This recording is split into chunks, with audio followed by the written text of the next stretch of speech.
Esa noche no fue una noche normal, aunque todo parecía indicarlo. La casa estaba en silencio por primera vez en semanas. Los niños dormían después de una batalla absurda por convencerlos de que el helado no era una cena válida, y yo estaba tirado en el viejo sofá de cuero que compramos en una venta de garaje, pasando canales sin ver nada, como si evitar elegir fuera una forma de evitar pensar. Entonces Vanessa entró al salón con esa sonrisa. No cualquier sonrisa. Esa sonrisa que siempre significaba que algo estaba a punto de romperse. Se sentó a mi lado, lo cual ya era extraño. Vanessa nunca se sentaba cerca últimamente. Vivía pegada a su teléfono, consumiendo vidas perfectas de otras personas mientras ignoraba la nuestra. Tenemos que hablar, dijo, acomodándose con una calma que me puso en alerta. Nadie empieza una conversación así para decir algo bueno. Apagué el televisor sin mirarla, porque en ese momento supe que lo que venía no se podía pausar. Y entonces lo dijo, sin rodeos, sin advertencias, como si estuviera anunciando que cambiaría de trabajo o que quería redecorar la cocina. Voy a ser madre sustituta para mi jefe. No reaccioné de inmediato. Mi mente hizo lo que hace cuando algo es demasiado absurdo, se protegió. Me reí. No porque fuera gracioso, sino porque era eso o admitir que mi vida acababa de salirse completamente de control. Pero Vanessa no se rió. Y ahí supe que no había broma. Solo una realidad que no había pedido. Sentí algo romperse dentro de mí, algo silencioso pero definitivo. No grité. No hice una escena. Solo la miré, intentando encontrar a la mujer con la que me había casado, la madre de mis hijos. Pero ya no estaba ahí. En su lugar había alguien más, alguien que hablaba con una seguridad fría sobre cómo iba a llevar en su vientre el hijo de otro hombre. Intenté razonar, desde todos los ángulos posibles. Le hablé de nuestros hijos, de lo que significaría para ellos ver a su madre embarazada de un bebé que no sería su hermano. Le recordé lo mal que la pasó en sus embarazos anteriores, los meses de dolor, las noches sin dormir. Le hablé del dinero, de lo poco que realmente recibiría comparado con lo que estaba arriesgando. Nada funcionó. Tenía respuestas para todo.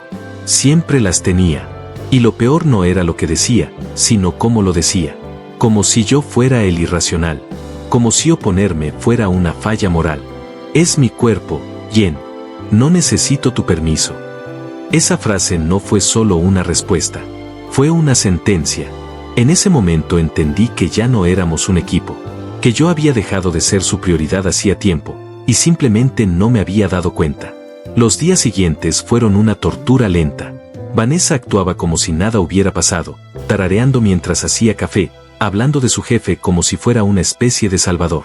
Nathan esto, Nathan aquello. Ya no era mi jefe. Era Nathan. Cercano, íntimo, presente. Y yo me convertí en un espectador en mi propia vida. Cuando supe que ya no había vuelta atrás fue el día que bajó las escaleras con esa prueba de embarazo en la mano. La sostenía como un trofeo, como si hubiera ganado algo. Funcionó, dijo sonriendo. En ese instante, todo se volvió real, irreversible. Mi esposa estaba embarazada, pero no de mí. No discutí, no grité. Solo asentí y dije está bien. Porque en ese punto ya no había nada que salvar. Ella había tomado su decisión meses atrás. Ese día solo estaba viendo las consecuencias. Llamé a un abogado esa misma tarde. El embarazo avanzó y con él, el deterioro total de lo que alguna vez fue nuestro matrimonio. Seguíamos bajo el mismo techo, pero éramos dos extraños compartiendo espacio. Vanessa, sin embargo, parecía no entenderlo. Seguía pidiéndome favores, como si nada hubiera cambiado. Jen, ¿puedes llevarme al médico? Jen, ¿puedes ayudarme con esto? Jen, necesito que... Mi respuesta siempre era la misma. No es mi hijo, no es mi problema. Al principio le dolía, luego la enfurecía, después, simplemente lo esperaba. Pero la realidad es que el mundo que ella había idealizado comenzó a derrumbarse. Su jefe y su esposa estaban presentes para las fotos, para las ecografías, para los momentos bonitos. Pero cuando Vanessa vomitaba a las 3 de la mañana, cuando no podía levantarse sola, cuando el dolor la doblaba, no estaban. Y entonces venía a mí, siempre a mí. Pero yo ya no era su red de seguridad. El día del parto me llamó desesperada. Nathan no contestaba. Su esposa estaba en un spa. Ella estaba sola. Por favor, ven, Tengo miedo. Hubo un momento, uno muy breve, en el que dudé. Recordé todo. Lo que fuimos. Lo que tuvimos. Pero luego recordé también cómo ignoró cada advertencia. Cómo eligió ese camino sabiendo exactamente lo que perdería. No soy el padre, le dije. Y colgué. Esa fue la última vez que me pidió ayuda. Cuando regresó del hospital, ya no era la misma. Caminaba por la casa como un fantasma, cargando a un bebé que no era suyo, ni mío. Un bebé que representaba cada decisión equivocada que tomó. Intentó reconstruir algo entre nosotros. Miradas, silencios, pequeños gestos. Pero ya era tarde. El punto final llegó una noche cualquiera. Estaba agotada, el bebé no dejaba de llorar, y me pidió que lo sostuviera solo unos minutos. La miré, y dije lo que llevaba meses repitiendo. No es mi hijo, no es mi problema. Esa vez no lloró. Esa vez algo en ella se rompió. Se fue esa misma noche. Y cuando la puerta se cerró, por primera vez en meses, hubo silencio. No el silencio incómodo de antes. Silencio de paz. Esa fue la noche en que entendí algo que nadie quiere aceptar. A veces amar a alguien no significa salvarlo. A veces, significa dejar que enfrente las consecuencias de sus propias decisiones. Porque hay traiciones que no se gritan. Se viven. Y cuando pasan, ya no hay vuelta atrás. Durante los días siguientes, la casa se sintió distinta, pero no de la forma que esperaba. No era solo la ausencia de Vanessa lo que pesaba, era algo más sutil, más incómodo, como si las paredes todavía retuvieran el eco de todo lo que había pasado. Mis hijos se movían con cautela, como si cualquier ruido pudiera traerla de vuelta o desatar otra discusión. Yo intentaba mantener la rutina intacta, preparar desayunos, ayudar con tareas, fingir normalidad, pero había momentos, pequeños y traicioneros, en los que el silencio se volvía demasiado denso, casi insoportable. Y en medio de todo eso, había algo que no encajaba, algo que no terminaba de cerrar. La primera señal llegó una noche, cerca de las 2 de la madrugada. Me despertó un sonido leve, casi imperceptible, como un golpe seco que venía de la planta baja. Me quedé quieto, conteniendo la respiración, tratando de identificar si era parte de un sueño o algo real. La casa estaba completamente a oscuras, pero ese sonido se repitió. Lento, irregular, como si alguien estuviera moviéndose con cuidado, intentando no ser escuchado. Me levanté despacio, sintiendo como el pulso empezaba a acelerarse, y bajé las escaleras evitando los peldaños que crujen. Cuando llegué a la cocina, no había nadie. Todo estaba en su lugar, excepto por una cosa. La puerta trasera estaba entreabierta. Sentí un escalofrío recorrerme la espalda. No recordaba haberla dejado así. Nunca la dejaba así. Cerré con llave y revisé cada rincón de la casa, pero no encontré nada fuera de lugar. Sin embargo, esa sensación, esa incomodidad, no desapareció. Era como si algo hubiera estado ahí segundos antes de que yo bajara. Como si hubiera llegado tarde. A la mañana siguiente intenté convencerme de que no era nada. Tal vez olvidé cerrar bien. Tal vez fue el viento. Pero esa explicación dejó de tener sentido cuando encontré algo en el fregadero. Un biberón. Me quedé mirándolo durante varios segundos, tratando de procesarlo. No era de mis hijos. Ellos ya no usaban biberones desde hacía años. Y ese no estaba ahí la noche anterior. Lo tomé con cuidado, como si pudiera darme respuestas. Estaba limpio, pero aún húmedo, como si alguien lo hubiera lavado hacía poco. Fue en ese momento cuando sentí algo que no había sentido en todo este proceso. No era rabia.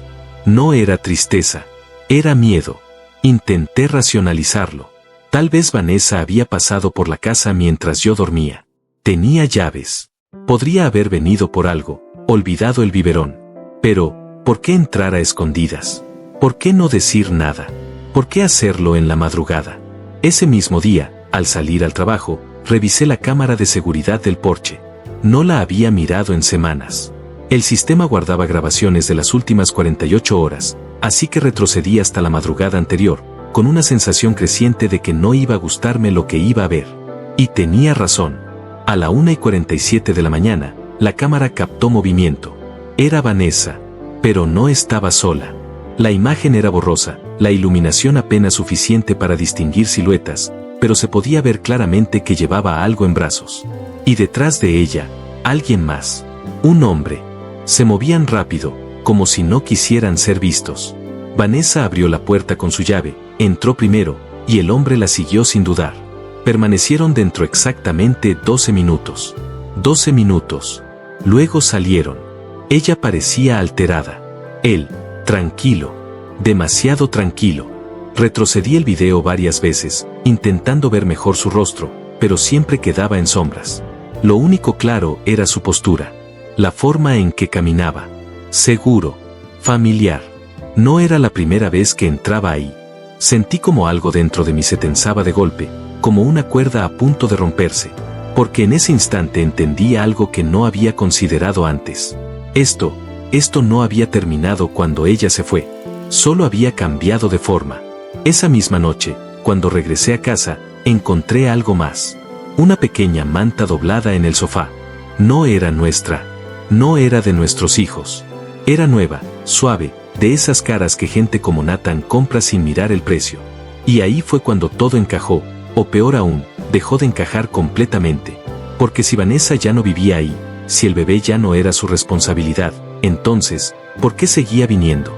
Y más importante aún, ¿por qué no venía sola? Esa noche no dormí. Me quedé sentado en la oscuridad de la sala, mirando esa manta doblada sobre el sofá como si fuera una prueba de algo que todavía no terminaba de comprender. Mi mente intentaba armar una explicación lógica, una que no implicara lo que parecía obvio, pero cada vez que lo intentaba, todo me llevaba al mismo punto incómodo. Vanessa no había salido realmente de mi vida. Solo había cambiado la forma en que entraba en ella. Y lo estaba haciendo a escondidas. Al día siguiente tomé una decisión que, si soy honesto, no fue racional. Fue instinto puro. No dije nada, no llamé, no confronté de inmediato. Esperé. Llegué temprano a casa, apagué todas las luces y me quedé en silencio, sentado en la misma silla desde donde podía ver la puerta trasera. El reloj avanzaba lento, como si supiera que algo estaba por romperse. Cada sonido de la casa, cada crujido, cada movimiento del viento, parecía amplificado. Y entonces, a la 1:43 de la madrugada, la manilla se movió.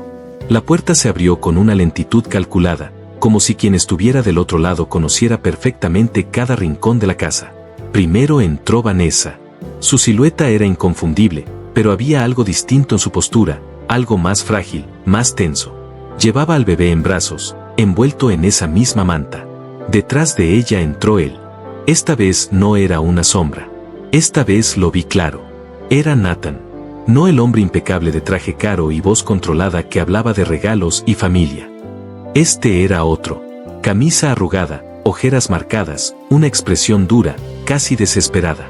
Cerró la puerta con cuidado, pero cuando se giró y me vio sentado en la oscuridad, todo se detuvo.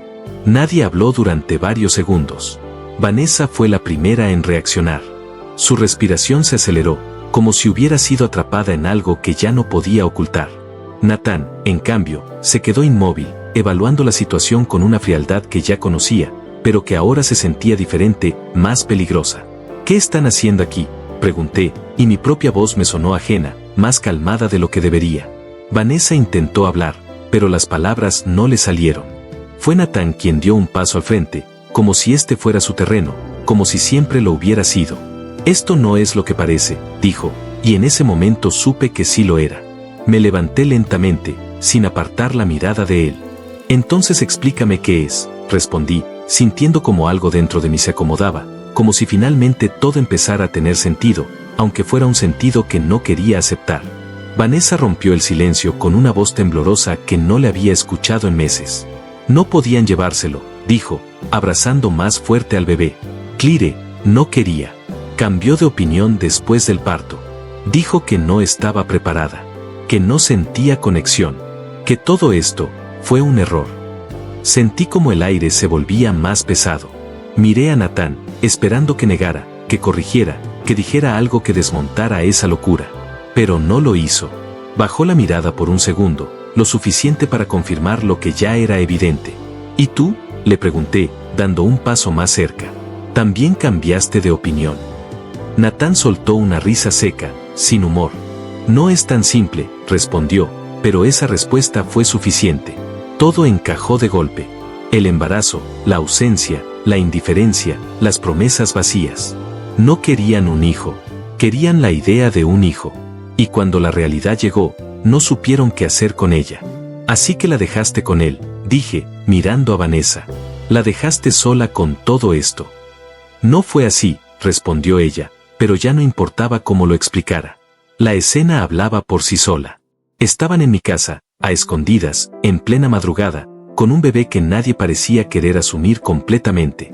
Y entonces llegó el golpe final. No tenemos dónde ir, dijo Vanessa en un susurro, como si esa frase fuera la última carta que le quedaba. Nathan no puede llevarnos a su casa. Claire no lo permitiría. Y yo no puedo quedarme con Daniela. Ya no más.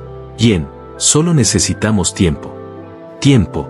Esa palabra resonó en mi cabeza como un eco distorsionado. Tiempo fue lo que me negó cuando tomé conciencia de lo que estaba haciendo. Tiempo fue lo que no le importó cuando le dije que esto nos destruiría. Y ahora me pedía tiempo a mí. Miré al bebé. No tenía culpa de nada. Respiraba tranquilo, ajeno a la tensión, a las decisiones, a los adultos que habían convertido su existencia en un problema. Y por un segundo, solo un segundo, sentí algo quebrarse dentro de mí.